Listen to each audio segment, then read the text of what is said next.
Hello to everyone, and thank you for joining us for this video, in which we'll be discussing the key takeaways from the BNamericas 2025 Electric Power Outlook Report, which is currently available to subscribers on our website and mobile app.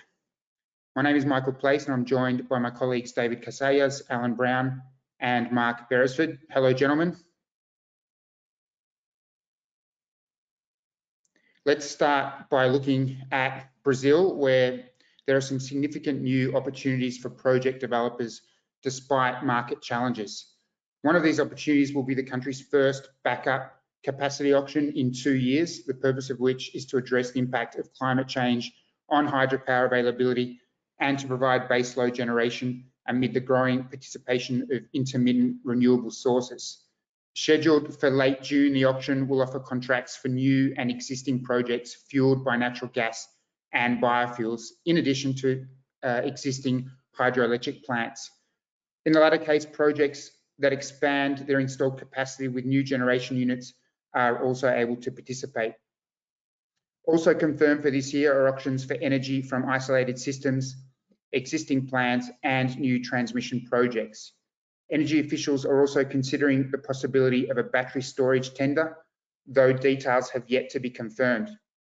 Meanwhile, political and market disputes regarding several energy-related matters are expected to arise in Brazil in the coming months. On the policy and regulatory front, the sector is awaiting the implementation of new bills governing offshore wind, green hydrogen, carbon credits, and the energy transition. Stakeholders are also keeping an eye on challenges such as solar and wind curtailments, which have been affecting investment plans and flow inversion for distributed generation. In terms of projects, one of the highlights in 2025 in Brazil is expected to be the Tucuruí transmission line, which will connect Roraima state to the national power grid.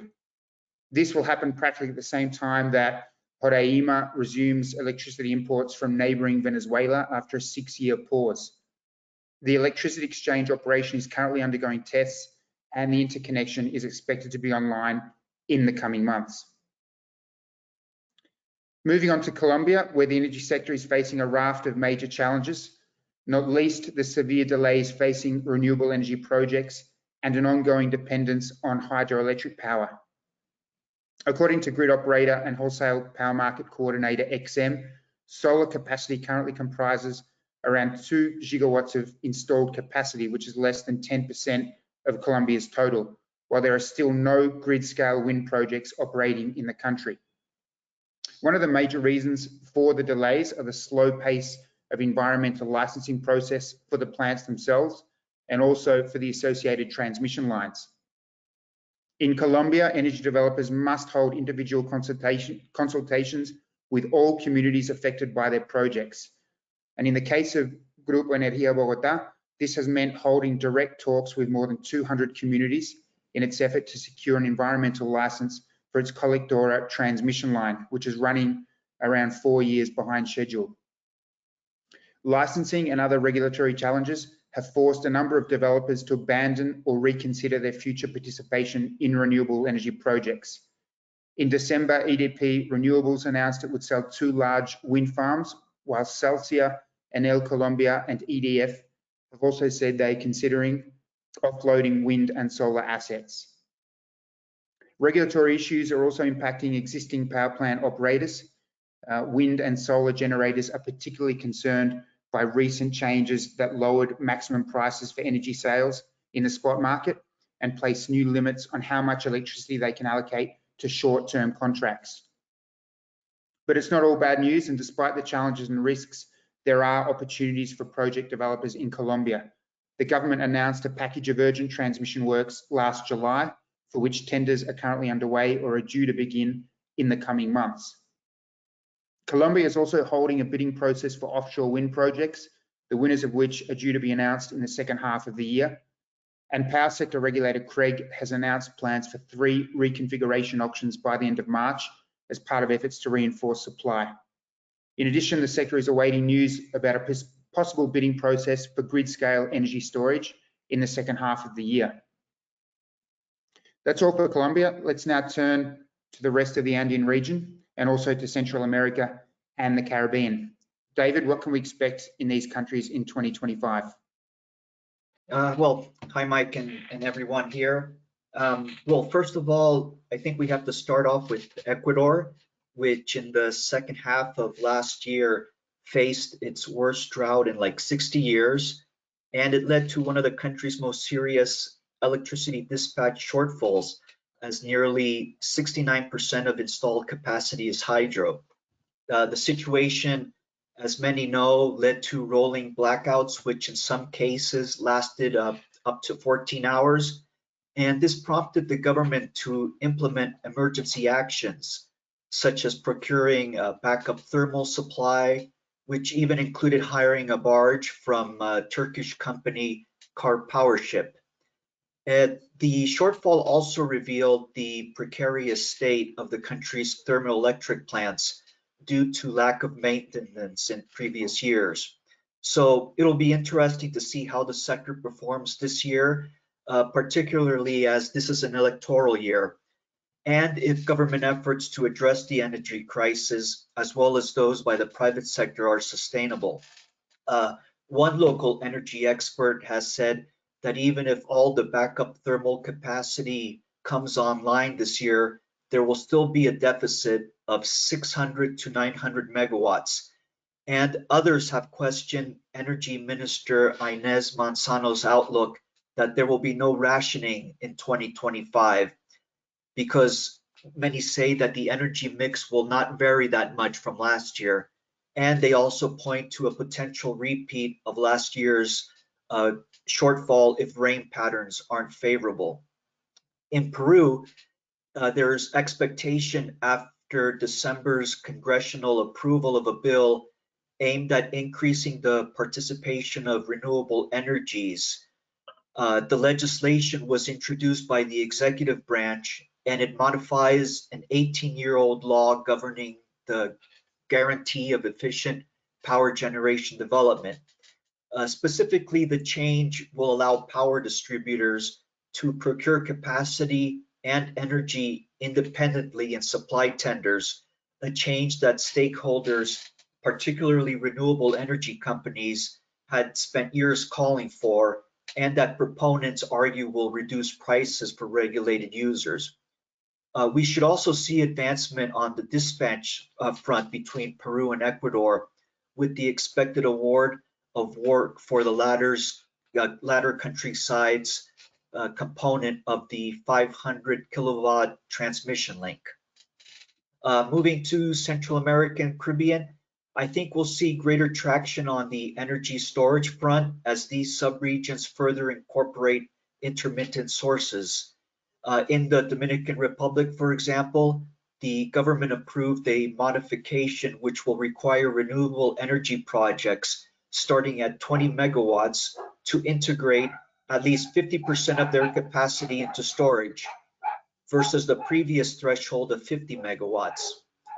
And one forecast estimates that the country will need 250 to 400 megawatts of storage by 2028.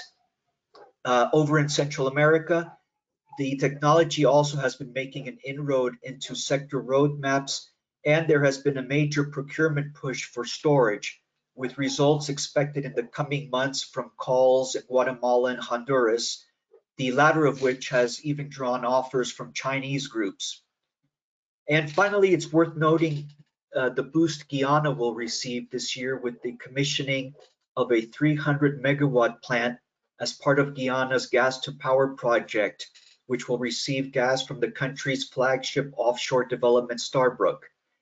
Guyana also is evaluating the possibility of a second gas-fired power station, having recently issued an application for a phase 2 gas to power project. And in neighboring Suriname, the Staatsolie Power Company has said it will continue to increase the generation capacity of the Brokopondo hydroelectric power plant as part of a multi-year program, and the country's plans include development of a 30 megawatt solar park. That's it from my side, Mike. Thanks for that insight, Dave. Mark, in Mexico, how is the outlook for electric power under the leadership of the new government, which is still in its early days? Yeah, it's still in its early days, as you say, but we finally have some substantive news on the ground about their plans for the power sector.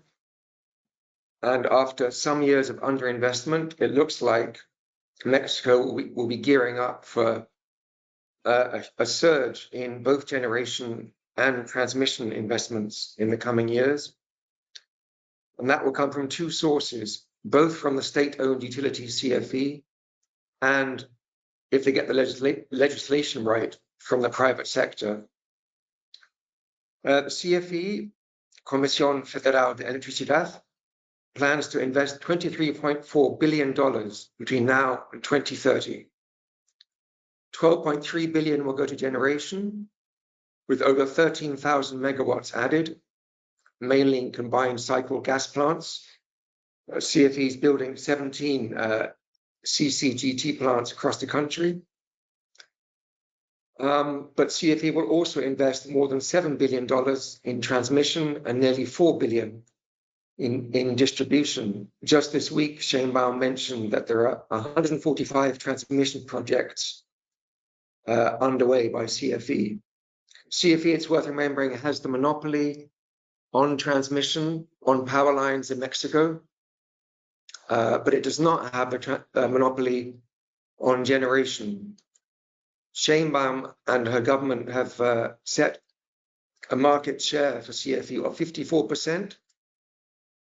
So that provides a private sector with possibly 46% of a market where demand for electricity is growing rapidly.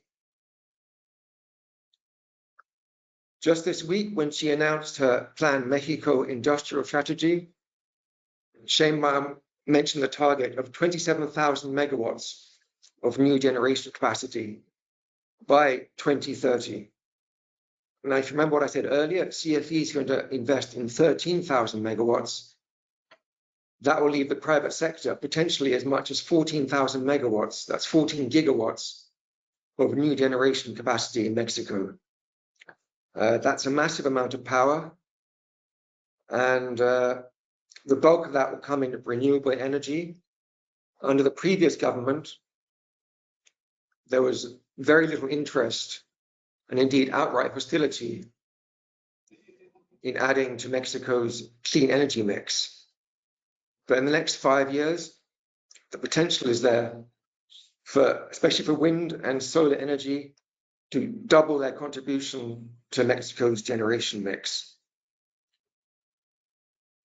The energy ministry estimates that currently less than 6% of Mexico's power comes from wind farms. That's going to be almost 13% by 2030. Solar power will rise from 5% to 8%, and that excludes distributed generation. And there's going to be new investments in geothermal and hydro. But these are targets. They're announced only in January this year. And for these targets to be achieved, we're going to need some new regulations in place from the Mexican government. So all eyes are now on the first week of February, when Sheinbaum will announce the new framework for the power sector and will announce measures designed for the private sector to contribute to meeting these goals and providing up to 46% of Mexico's power generation capacity. So everyone's waiting with bated breath. After a few years in which Mexico's been marginalized by the global electricity industry, it now looks possible that it could be one of the hotspots for investment, especially in renewable energy. Thanks for that, Mark. It seems to be a lot of cause for optimism in Mexico. Thanks for your contribution. Alan, how is the Southern Cone looking? What are the opportunities and what are the challenges in Argentina, Chile, and Uruguay? Hi, Mike. Looking at Argentina,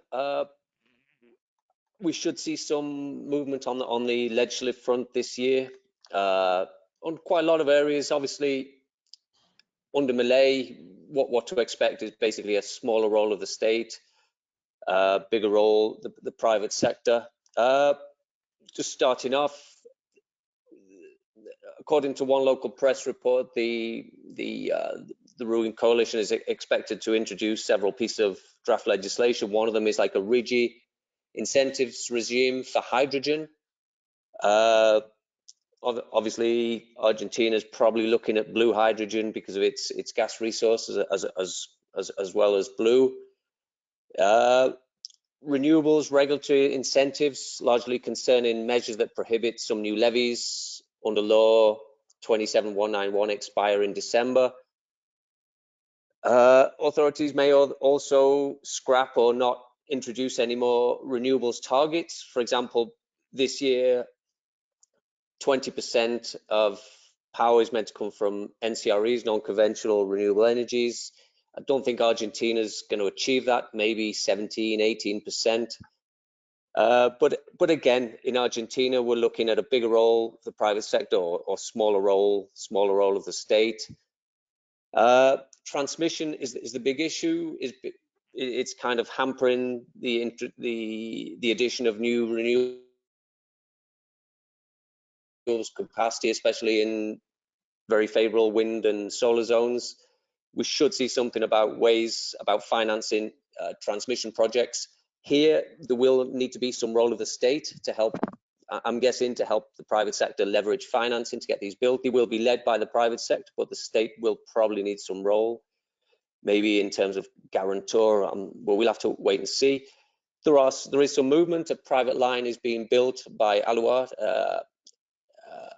aluminium company, and recently YPF Luz and Central Puerto announced they would jointly develop a power line to take clean energy to lithium operations, development phase work. That's something to watch because that's a big opportunity area for Argentina, getting clean power to lithium mines.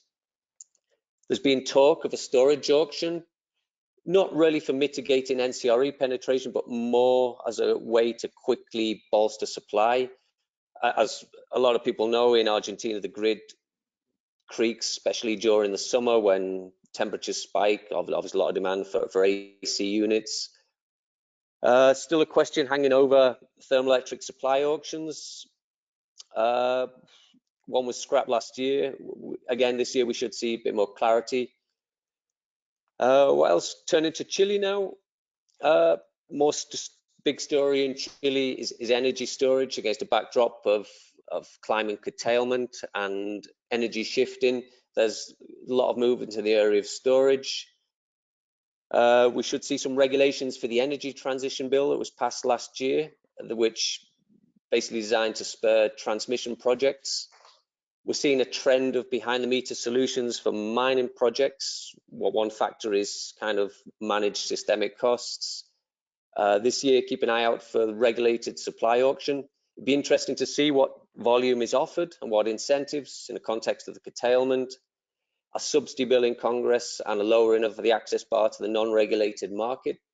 For example, in December, the CNE, National Energy Commission, trimmed the base component projection to 1,600 gigawatt hours from 2,000 gigawatt hours. On the legislative front, the government's subsidy bill should get approved this half, over the next couple of months perhaps. It'd be interesting to see what happens, what actually comes out the other end, because there's one of the pillars of this bill is a measure that raises revenues to pay subsidies from the revenues from PMG distributed generation plants. Obviously, that caused a lot of opposition. In a recent committee vote, that pillar was rejected, but it could be reincorporated. Obviously, that's kind of stymied interest, or it's dampened interest and final investment decision on PMGD plants, which are distributed generation plants up to 9 megawatts, which kind of themselves receive a subsidy, a stabilized price. So that's something else to watch in terms of the progress of PMG plants.